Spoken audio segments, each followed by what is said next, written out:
નાની વાત કહી દઉં. જોકે બધા ગાયકો ઘણા છે, મફાભાઈ છે, કંકુબેન છે, બધાને આપણે સાંભળવા છે, બાપુને સાંભળવા છે. પણ જ્યાં જ્યાં વાણી બની છે ને ભાઈ, એને વાતું પડી છે. એમ નામ કોઈ દી ભજન બને નહીં. મહાપુરુષોએ પોતાના અનુભવ કરીને ક્યાં શું પડ્યું છે એનું પરફેક્ટ કરીને આપ્યું છે આપણને. આ ભજન હરભુજીને હૈયે હરક અપાર ઘોડલા ચરમતા દીઠ્યા રામા પીરના, આ ભજન કેવી રીતે બન્યું, ક્યારે બન્યું, શું કામ બન્યું? રામદેવજી બાપાનો ઇતિહાસ છે ને જબરજસ્ત છે, પણ આપણે જાણીએ છીએ કેટલું? આપણે આખ્યાન રમે અને બધા જાણતા હોય, રામાપીરને પૂજતા હોય, એમાં મારી ના નથી. પણ રામદેવજી બાપાનો ઇતિહાસ જાણે કેટલો કે રામદેવજી બાપા અજમલ રાજાના ઘરે આવ્યા અને આ બધા પરચા પૂર્યા. બેન ને પરચો આપ્યો, અને લાખા વણજારાને આપ્યો, અને ભેરવાને આપ્યો, અને બાદશાહને આપ્યો, બસ આ પરચા સુધી. આગળ આપણે શું છે કે રામદેવજી બાપાએ જે ઇતિહાસ કીધો છે ને એ તમને સાંભળવા જ નહીં મળે.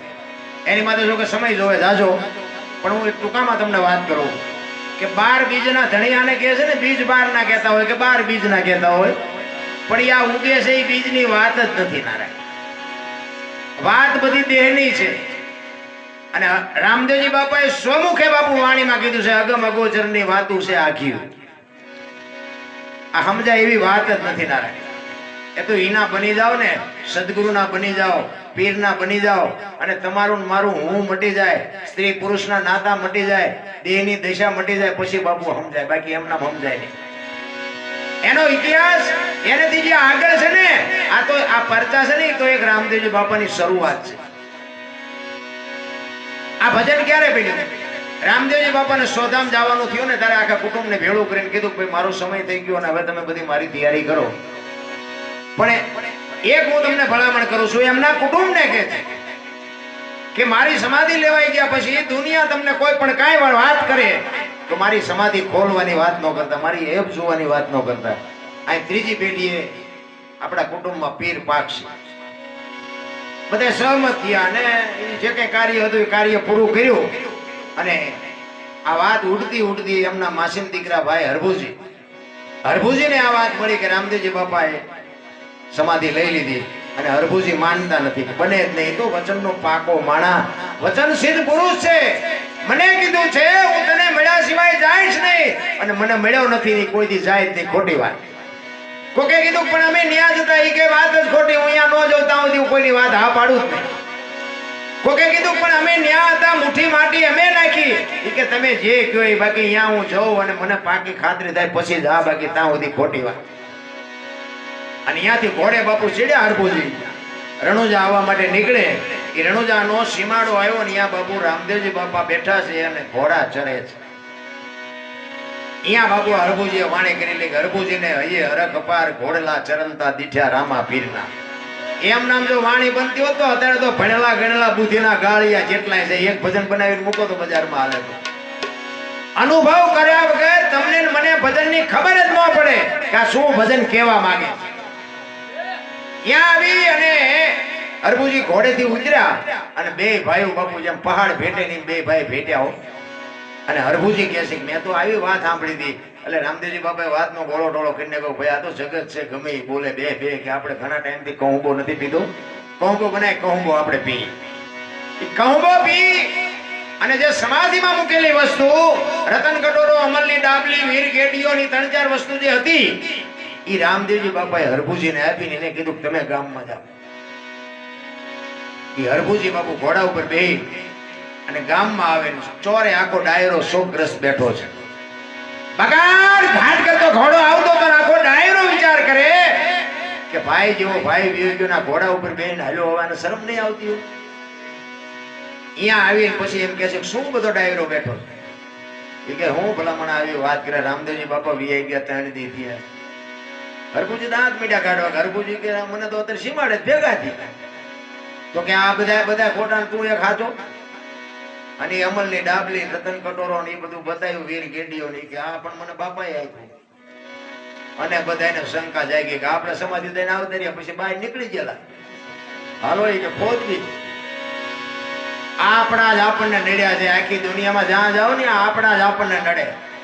આપણા કરી છે ને, આપણા છે આપણે મર્યા પછી આપણા જ દિવાળી મૂકવાના, ગામના કોઈ દિવાળી મૂકવાય નથી આવવાના, આપણને જ આપણા હળગાવાના. ભલે હશે હગાન વાલાન ભાઈબંધ દોસ્તાન કુટુંબના ગામના બધા હશે, પણ દિવાળી મૂકવાનો ટાઈમ થાય છે એટલે આપણને જ ગોત છેડ્યા ચાઈ ગયો તાર બાપાને મોય, આપણા જ આપણને મૂકવાના છે. આ પ્રહલાદ ને કોણ નડ્યું? એનો બાપ. મીરાને કોણ નડ્યું? રાણો. નરસિંહ મહેતાને કોણ નડ્યું? એની નાત. પાંડવોને કોણ નડ્યું? કૌરવ. બધા પોતા નાત નડ્યા છે. નરસિંહ મહેતા એની નાત, આ પોતા નાત નડ્યા છે. બધાએ વિચાર કર્યો રામદેવજી બાપાએ બાપુ આટલા પરચા પૂરેલા ને હયાત હોવા છતાં ભલામણ કરી હતી તોય નો સમજી ગયા કે હાલો સમાધિ ખોદવા જાવ. ત્યાં જઈને આમ ઘા કરવાની તૈયારી કરીને આકાશવાણી થઈ ગઈ, તમારી જાતના મેં તમને શું કીધું? તમને મારી વાત ઉપર ભરોસો ન આવ્યો?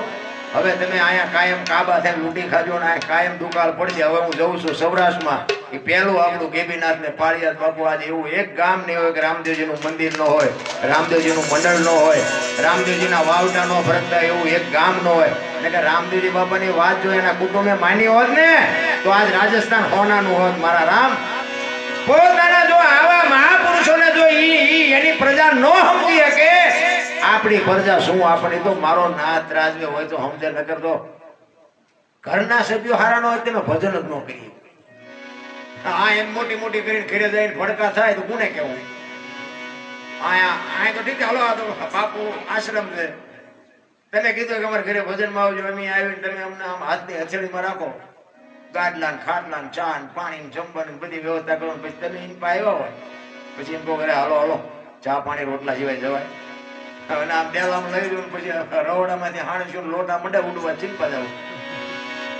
એટલે મહાપુરુષો કીધું પતિ પત્ની કાંઈ બાબુ આખી દુનિયા પતિ પત્ની તો છે જ, પણ જેટલા એવા આમ તરાવા હેલા જાય ને આપણે કાંઠે પોગે નક્કી નહીં. બાકી બાપુ બે પખા જો હરખા હોય ને તો જીવન જીવવાની મજા આવે. પત્નીને જો પતિ સમજી શકતી હોય અને પત્નીને પતિ સમજે, પત્નીને પતિ સમજે, પતિને પત્ની સમજે તો જ બાપુ આ ગાડું હાલે એવું છે. શિયાળિયું સેમ બોલતા, નાના છોકરા ખરાબ બોલતા હોય ને એટલે એના તમારે આંકડા કાઢી જ લેવાના. ગાય એના માં એના બાપા બોલતા હોય તો જ આવડા બોલ. એક તમારે ગેરંટી એને આપણે એમ કહીએ ને કે આવું ન બોલાય, એ છોકરું આપણા મજા કે મારી મમ્મી મારા પપ્પા બે બોલે છે મને કેમ ના પાડતા?